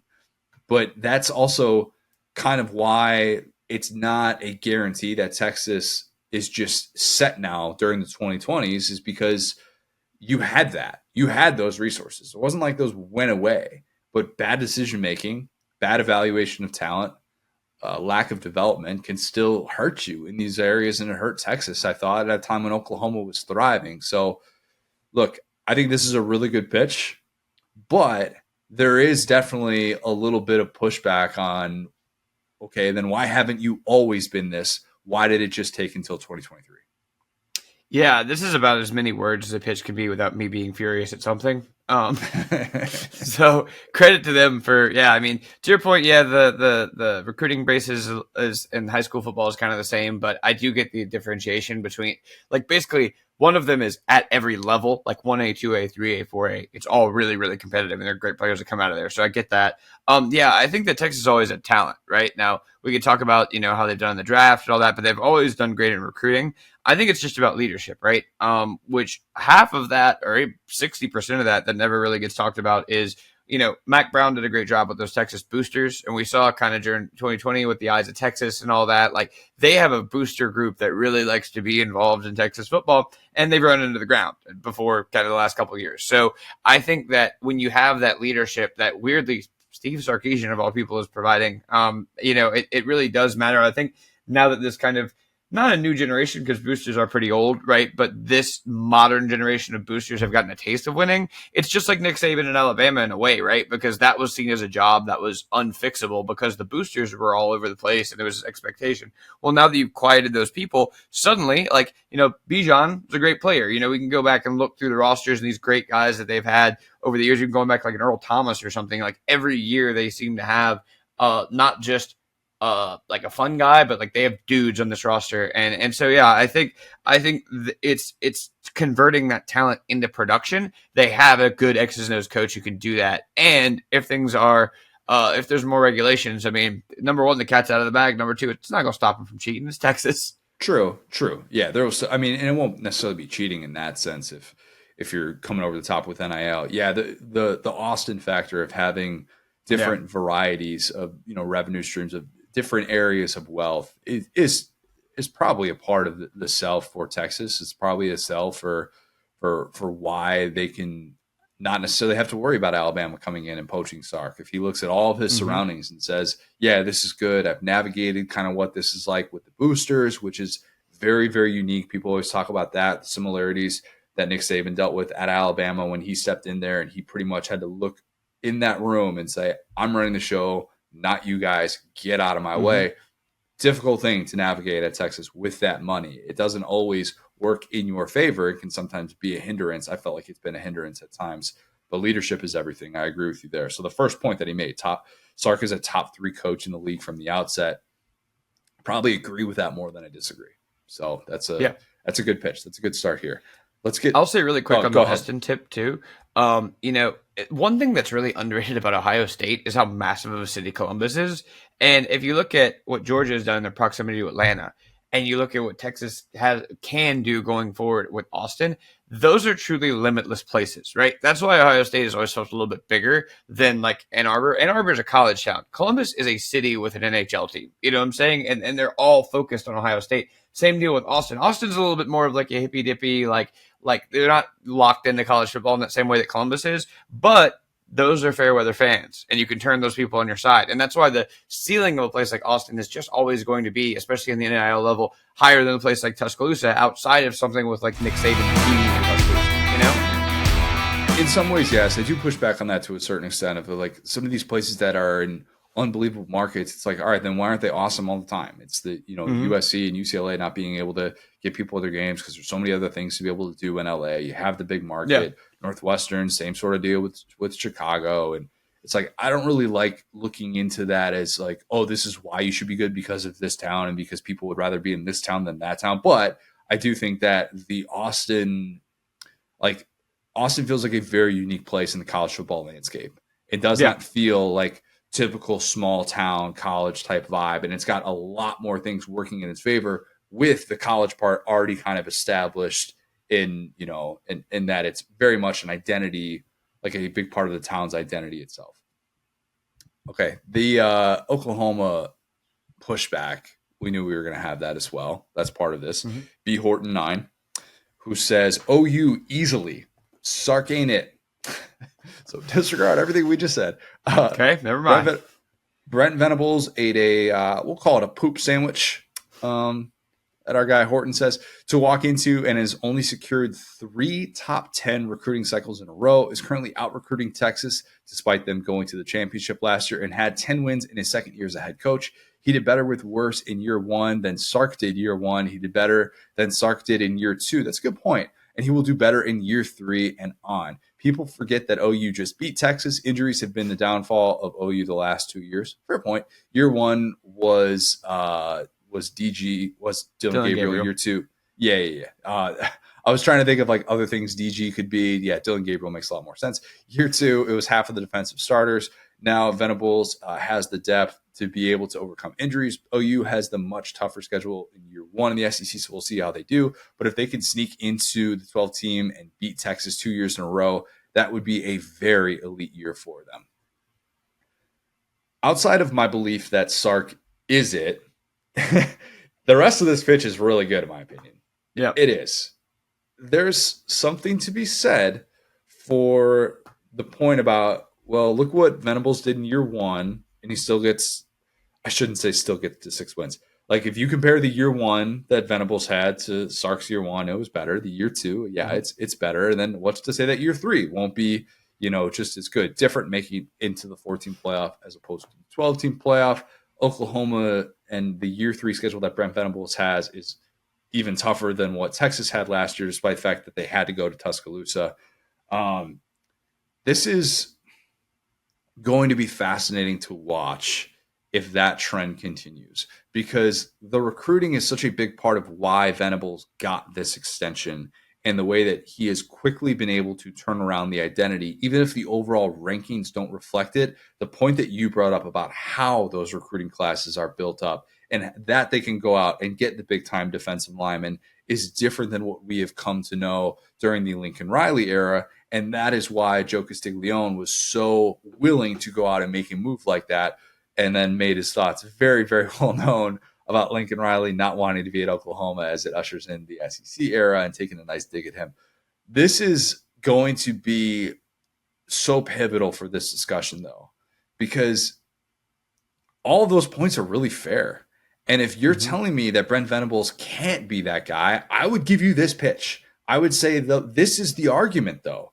And if we're talking about what are the things that get you to that place, the place that Sark got to last year, yeah, you got to be really good schematically. You've got to have a guy at quarterback. Well, if Oklahoma has those things with Jackson Arnold, the guy that was also a 5-star coming up, and if you have that on the defensive side of the ball with a guy that schematically knows what he's doing, then that's kind of the recipe for success when you can recruit and actually do things in the portal as well. So this is a really, really good pitch. And for those that just kind of scoff at Oklahoma, I would give you a lot of the things that were said there.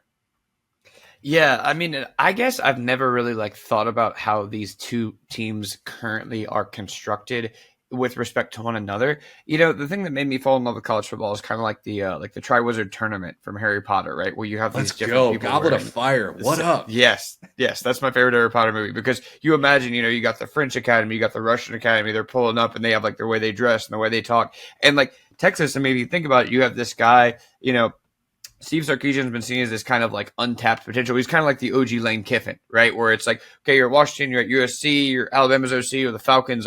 You're always you're a smart guy. Everyone can acknowledge you're a smart guy, but it's about your composure, your temper, all this stuff. Well, Texas is let's write the check, let's take a risk on this guy, right? And it's paid off for them. Oklahoma is the exact opposite. And of course, it's a defensive guy. That is Oklahoma through and through. This is his first head coaching job. He has not had those reps to kind of, I hate to say mess up, but that's what Sark did, right? He has no tape on him versus bad tape that Sark brought into this job as far as his head coaching resume. So yeah, these are the two most different coaches, honestly, in a rivalry. It's almost shades of Saban and Gus, because it's what Brent Venables represents is blue collar, hardworking, no, no glitz and glamour, no headlines, just put your head down, do your job. And Sark has always been a little bit of he's not a headline guy to the degree that Kiffin is, but he's more of like, he's going to go recruit Arch Manning. He's going to go bring in these guys, these receivers and stuff out of the transfer portal, and just to kind of make a splash. Lamborghinis, like Brent Venables would look out of place in a Lamborghini. And I think that's why it fits these two places so perfectly. We talk about Austin, big city, Texas money, Oklahoma, Norman, Oklahoma, college town, kind of like middle America. So yeah, I love these two pitches back to back because it really shows why, both sides are really committed to their guy. And from that standpoint, yeah, you got to measure guys at their level, right? So what this is making me realize is that I think we should probably start measuring these two coaches against each other probably in 2025, as non-fun as that is, unless we really see something surprising out of Oklahoma, because Texas is just a year ahead in their progression. And once you get to where you can, it's all about getting to where you can really open it up, like Brian Kelly is still kind of getting to the point where he can open it up because the defense has been so bad and then build his own system. And now, Texas last year was able to open it up. They had their guy. They had their system. They had their coaches. They had Bo Davis. They had all this stuff. Now it looks like this will be the coming out party for Oklahoma. Now it'll be in the SEC, as they noted, with a hard schedule. So they're kind of locked in to where Texas is going to be a little bit ahead of them because they have all this stuff in place. But at the same time, this pitch right here is making me realize, wow, the recruiting is better. That's such a good point. We talk about the Lamborghinis. We talk about Sark's recruiting and Arch Manning and all that.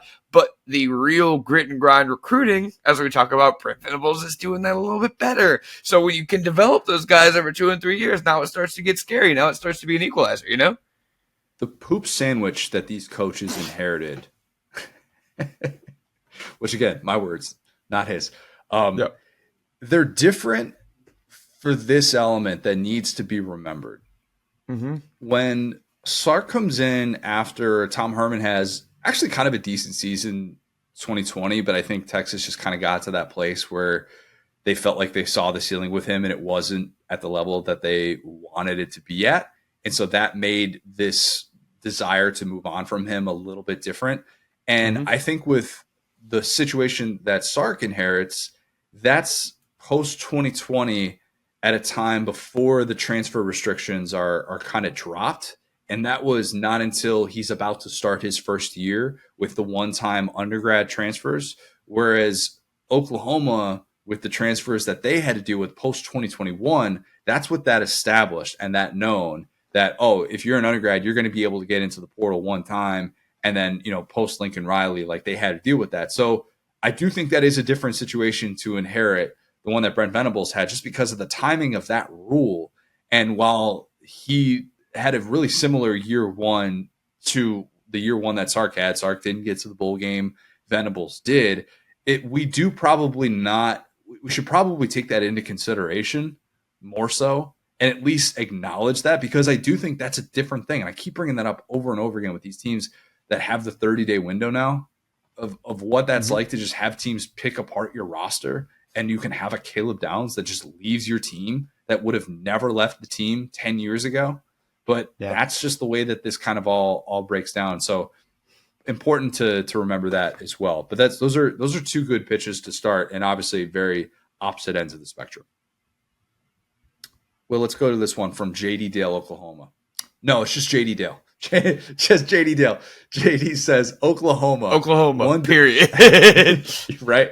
Oklahoma, period. One double-digit season by Sark as a head coach, not just at Texas. They haven't done much in 15 years. Doubt they start now. The counterpoint is, what if they do? What if this is another playoff season? Then Texas is indeed back. That's what we have declared. If Sark reverts back to the guy that just can't do it with that talent, the guy that gets into his own way, and this is an 8-4 season with that schedule, the 180 that we're going to do on him is going to be significant. It will be. I don't anticipate that, because I believe in this Texas team.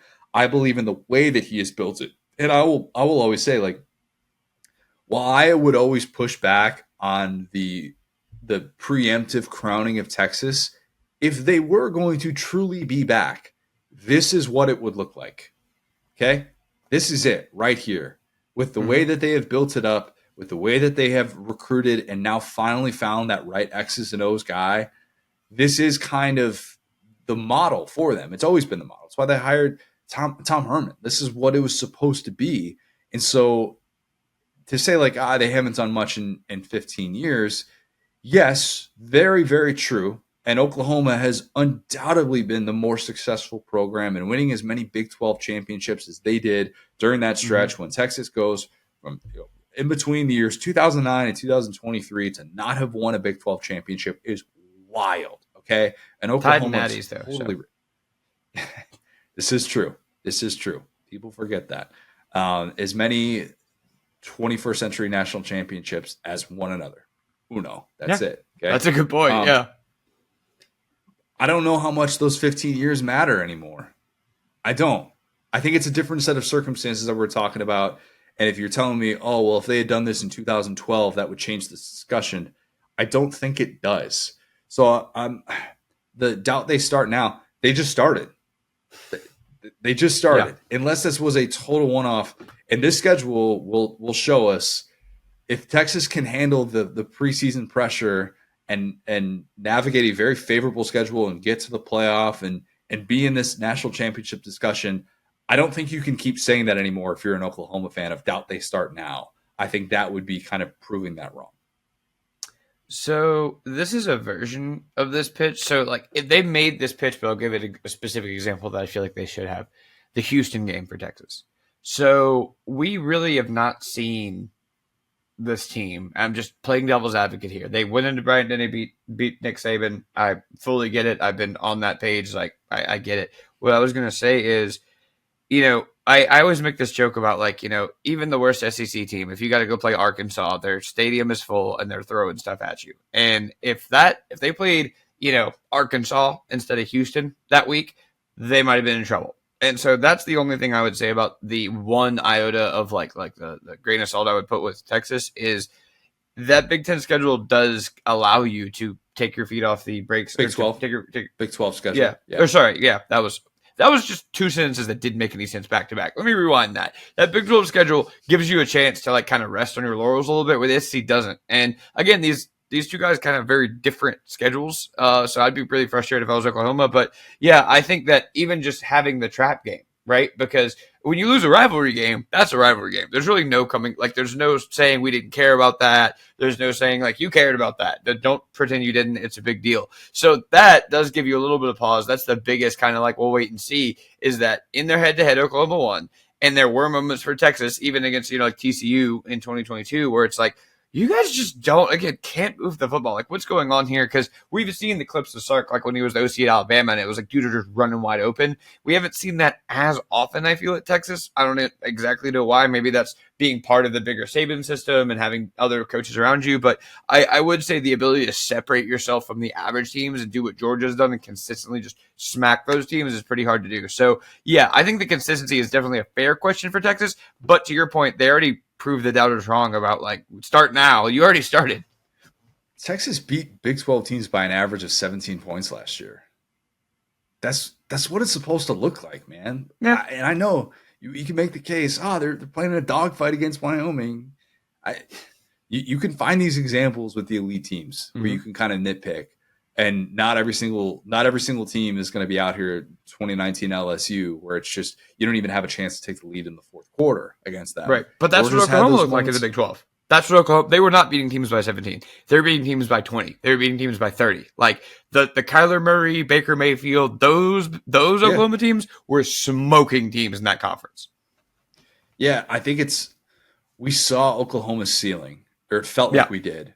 And some would say, well, that was a Lincoln Riley thing. Well, we saw it kind of at the end of the Stoops era as well. And it felt like we saw their ceiling of what it could be. It's just stopped being the Oklahoma defense that could win a national championship. And that was obviously a hindrance. Whereas Texas, I think part of the intrigue is the feeling that you haven't seen the ceiling yet, in part because we haven't seen Sark bust out the offense that looks like what he had at Alabama. And what if he starts recruiting like that and he has a 2020 Alabama-like offense at Texas? That's why I think there's a little bit more of this, like, well, we don't feel like he has maxed that out yet. Whereas obviously Oklahoma fans would disagree, and they would say it was just a one-off. That was just a fluky year where it all came together. Right. Speaking of Alabama, we got an Alabama fan here from Evan Steiner, who says, I think Texas will be more successful than Oklahoma. Deeper pockets go a long way. Oklahoma's pockets are pretty deep. You know, I think they're pretty deep too. And they spend on other sports as well. Mm-hmm. The notion that they won't necessarily they won't necessarily be able to come over the top and spend on NIL stuff. I don't know, man. Happened to us. Right? Dominic Williams ring a bell? Yeah. They could spend. Can't tell me an LSU fan this. Yeah, I mean. Yeah. So I don't know that the money so much is something that's going to sway me, just because there are counterpoints to that. I mean, if we want to really hit home here, Texas A&M is the ultimate. You can't just have money discussion. Money doesn't, buy total happiness when it comes to college football. It just doesn't. So I don't know that the deeper pockets argument can be it for me. It certainly could be part of it. But if we're just talking about straight cash, homie, I can't just say that Texas is. That gets said a lot in our house, Will. Like a surprising amount. And not just from me and not just from Rudy, but Lauren says it a fair amount as well. Straight cash, homie, is just a good way to end any sentence. Mm-hmm. Yeah, that's facts. And I think we're kind of hitting on it too, which is that, money in NIL matters more than it ever has. But again, ask Miami and Texas A&M. You still got to run the plays and kneel the football. But I will say, it comes down to leadership, and I think the ability to have the leadership who can activate that. So nothing new here, but I do think the money part of it is. I don't think it. To your point though, it's like if Oklahoma was really backed into a corner, like if Texas was just like, all right, we're going to pay Brent Venables $20 million to come be our DC. Like, I think they could find a way to figure it out, The Schloss poaching certainly enhances the argument that Texas just has more money than God. Although, you know what?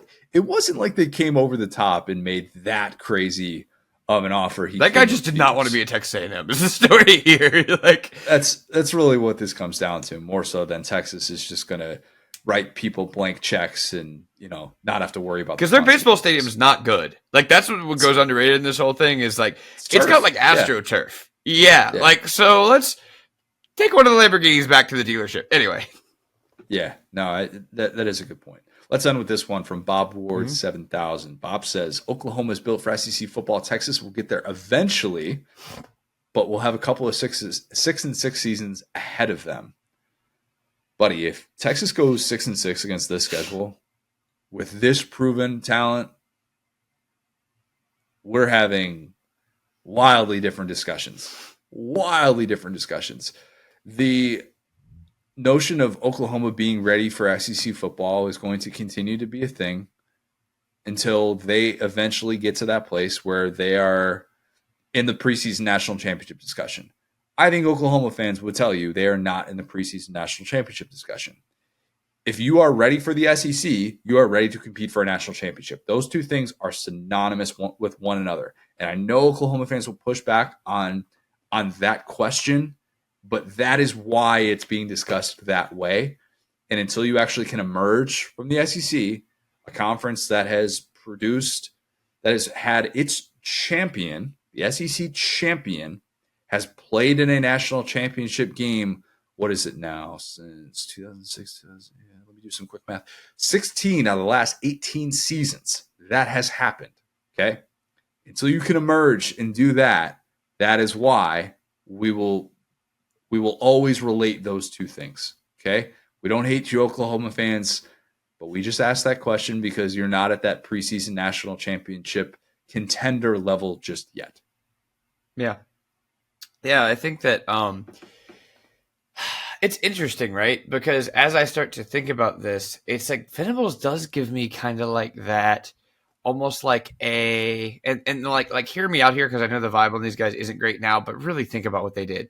Like almost like Rick or like a early Les Miles, where it's like I feel like you're gonna sit around 9 or 10 wins, but the years that you have it, like you really have it. You know what I'm saying? Like you're going to, like the floor, I feel is a little bit, sounds insane to say this out loud, but with the way that, especially like losing Bo Davis and like the ability to just turn anything into diamonds on the interior, I think that the brand of football that Oklahoma is building for could be more recession proof. Like they could be less susceptible to a 5-7 season going forward once they get their guys in, just because so much of what Sark does is based on, yeah, their line play, their D line play, but the receivers, skill positions, quarterbacks, that type of stuff. And I mean, Dylan Gabriel did great things last year too. I'm not taking that away. But when you're a defensive head coach, you just don't take as many risks. And I think that that's something that pretty consistently, like with these two, the variance is going to be a lot higher for Texas. And I think that if you're Oklahoma,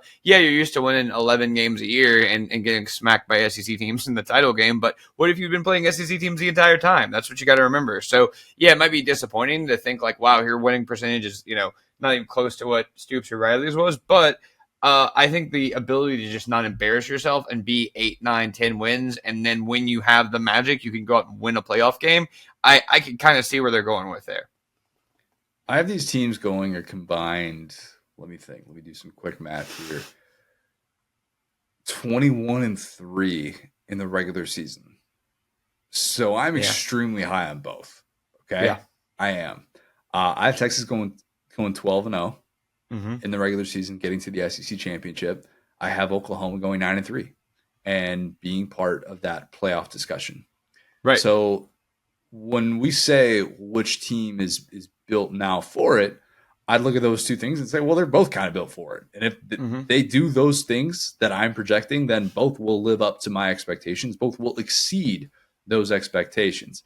It's going to be interesting beyond. And if we just looked at it for the rest of the decade, I'm sure this conversation could change 2 or 3 different times over the course of the next 5 years, where we feel like we have it figured out and then they go in opposite directions.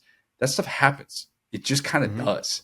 So I won't necessarily say that there is a definitive answer, even if I do think that Texas is more built for the SEC in year one. Right. But do we like, and this discussion is for pitch me. So I think we have to decide between those first 2 pitches. I thought I was originally going to go with the first one, but I think outside of the Sark ain't it part from B. Horton 9, I kind of think I like that pitch a little bit more, of the side-by-side year 1 to year 2 comps and remembering what Venables inherited and the recruiting stuff. There's a little bit more nuance to that, with the exception of saying Sark ain't it.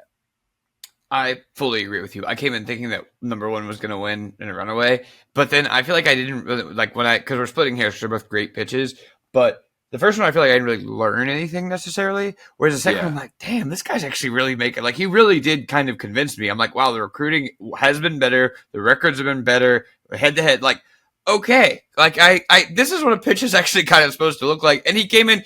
I was joking about the amount of words without me being mad at something. He came in off rip hot, just dumping on Sark. And the fact he was able to turn that around within the context of this pitch is actually really impressive. Yeah, you convinced a pro Sark guy that a pitch with the words "Sark ain't it" is our. Oh, you today. Easily Sark ain't it. To come back from that is nuts. Actually, some would say that you started with a poop sandwich and turned it into the best pitch that we heard today. That's going to be your new thing. I'll give a straight cash Hobie. Just like, got a straight poop sandwich today. I don't know what's going on. Will, how's your day going? Well, it started with a poop sandwich and just kind of had to work my way through it. And you know what? Just made the best of it. We're like this pitch, though, to your point, started with a poop sandwich, ended up with gravy. Exactly. We're going to have a lot of Texas and Oklahoma coverage from SEC Media Days. That's what our guy Derek Peterson is going to be doing for us. So if you're looking for more of that, you're a Texas and Oklahoma fan, I always tell people, just bookmark SaturdayDownSouth.com. Just add that to your rotation. And I promise you will not be disappointed. So much great coverage that we're going to be doing coming down the pipeline. Got some potential things in the works for the season that we're figuring out that we're going to be doing with them. But if you're an SEC fan and you're kind of sick of talking about them, I would say just kind of embrace it, embrace the new, embrace this new world of college football that we are living in the SEC. If you have not, leave us a 5-star review, subscribe to our YouTube channel where you can watch every single episode of the Saturday Down South podcast. Follow us on Twitter at the SDS Pod, at Sat Down South, at CJ O'Gara, at Go So Hard. Thanks, guys. Talk soon.